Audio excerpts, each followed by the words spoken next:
தற்போதைய அண்மைச் செய்தியை பார்த்துக் கொண்டிருக்கிறோம். போதைப் பொருள் பயன்படுத்திய வழக்கில் கைதான நடிகர் கிருஷ்ணாவை 15 நாட்கள் நீதிமன்ற காவலில் வைக்க நீதிபதி தயாளன் உத்தரவு பிறப்பித்துள்ளார். அண்மை தகவலாக பார்த்துக் கொண்டிருக்கிறோம்.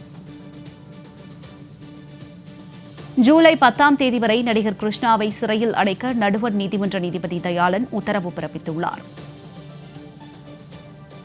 போதைப் பொருள் பயன்படுத்திய வழக்கில் கைதான நடிகர் கிருஷ்ணாவை 14 நாட்கள் நீதிமன்ற காவலில் வைக்க நீதிபதி தயாளன் உத்தரவு பிறப்பித்துள்ளார்.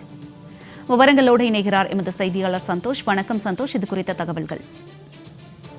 வணக்கம். போதைப் பொருள் பயன்படுத்திய வழக்கில் நடிகர் கிருஷ்ணாவிற்கு 14 நாட்கள் நீதிமன்ற காவல் என ஜூலை 10ஆம் தேதி வரை உத்தரவு என்பது பிறப்பிக்கப்பட்டிருக்கிறது. குறிப்பாக தற்போது எழும்பூர் நீதிமன்ற நீதிபதி 14வது எழும்பூர் நீதிமன்ற நீதிபதி தயாளன் முன்னிலையில் ஆஜர்படுத்தப்பட்டுள்ள கிருஷ்ணாவினை முழுமையாக விசாரணை செய்யப்பட்ட பிறகாகவும் சாட்சியங்கள் மற்றும் ஆவணங்கள் சரியாக பார்க்கப்பட்ட பிறகாகவும் இந்த உத்தரவு என்பது பிறப்பிக்கப்பட்டிருப்பதாகவும் தகவல் என்பதனை தெரிவித்திருக்கின்றனர். குறிப்பாக கடந்த ஒரு அரை மணி நேரத்திற்கு முன்பாக தான் எழும்பூர் நீதிமன்றத்திற்கு கைது செய்யப்பட்டுள்ள கிருஷ்ணா மற்றும் அதே போல கெவின் உள்ளிட்ட இருவரையும் நீதிமன்றத்தின் முன்பாக நீதிபதி முன்பாக ஆஜர் என்பதும் படுத்தப்பட்டிருந்தனர்.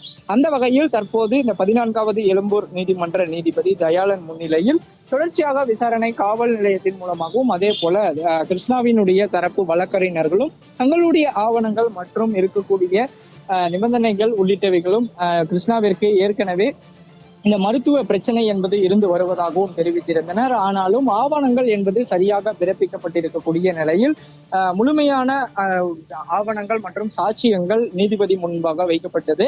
அதன் பிறகாக அடுத்த ஜூலை 10ஆம் தேதி வரை 14 நாட்கள் நீதிமன்ற காவலில் வைப்பதற்கான அந்த உத்தரவு என்பதனை தற்போதும் பிறப்பிக்கப்பட்டிருக்கிறது. குறிப்பாக இந்த வழக்கை பொறுத்தவரையிலுமே இதற்கு முன்பாக 3 நபர்கள் கைது செய்யப்பட்டிருக்கக்கூடிய நிலையில் 4 மற்றும் 5வது குற்றவாளிகளாக தற்போது நீதிமன்ற காவலில் எடுக்கப்பட்டிருக்கிறது. அதற்கான உத்தரவு என்பதும் பிறக்கப்பட்டிருக்கிறது. குறிப்பாக இந்த போதைப் பொருள் பயன்படுத்திய வழக்கை பொறுத்தவரையிலுமே தொடர்ச்சியாக நடிகர் ஸ்ரீகாந்த் மற்றும் அதே போல நடிகர் கிருஷ்ணா தற்போது அவருக்கும் அந்த 14 நாட்கள் என்பது ரிமாண்ட் என்பதும் கொடுக்கப்பட்டிருக்கிறது. தொடர்ச்சியாக போதைப் பொருள் வழக்கு என்பது திரைப்பிரபலங்கள் முன்னிலையில் தற்போது பெரும் அதிர்ச்சியை ஏற்படுத்தியிருக்கக்கூடிய நிலையில் ஸ்ரீகாந்தை தொடர்ந்து தற்போது ஸ்ரீகிருஷ்ணா அவர்களுக்கும் 14 நாட்கள் ரிமாண்ட் என்பது செய்யப்பட்டிருப்பது அனைவரையுமே அதிர்ச்சியில் ஆழ்த்தப்பட்டிருக்கிறது. அந்த வகையில் தான் தற்போது நீதிமன்ற 14வது எழும்பூர் நீதிமன்ற நீதிபதி தயாள் முன்னிலையில் ஆஜர்படுத்தப்பட்ட ஸ்ரீகிருஷ்ணா மற்றும் கெவின் உள்ளிட்ட ஆகிய இருவருக்கும் இந்த 14 நாட்கள் நீதிமன்ற காவலில் வைத்து விசாரணை என்பதும் விசாரிக்க வேண்டும் என்ற உத்தரவு என்பதனை நீதிபதி பிறப்பிக்கப்பட்டிருக்கிறார். ஜூன் 26 இன்று முதல், அதாவது அடுத்த மாதம் ஜூலை 10ஆம் தேதி வரை இந்த 14 நாட்கள் நீதிமன்ற காவலில் வைப்பதற்கான இந்த ப்ரொசீஜர் முழுவதுமாக முடிந்த பிறகாக நீதிமன்றத்திலிருந்து ஸ்ரீ கிருஷ்ணா மற்றும் கெவின் ஆகிய இருவரையும் புழல் சிறைக்கு அழைத்து செல்லப்பட இருக்கின்றன. காவல்துறையினர் அழைத்து செல்ல இருப்பதும் குறிப்பிடத்தக்கது. சந்தோஷ், தங்களுடைய விரிவான தகவலுக்கு நன்றி.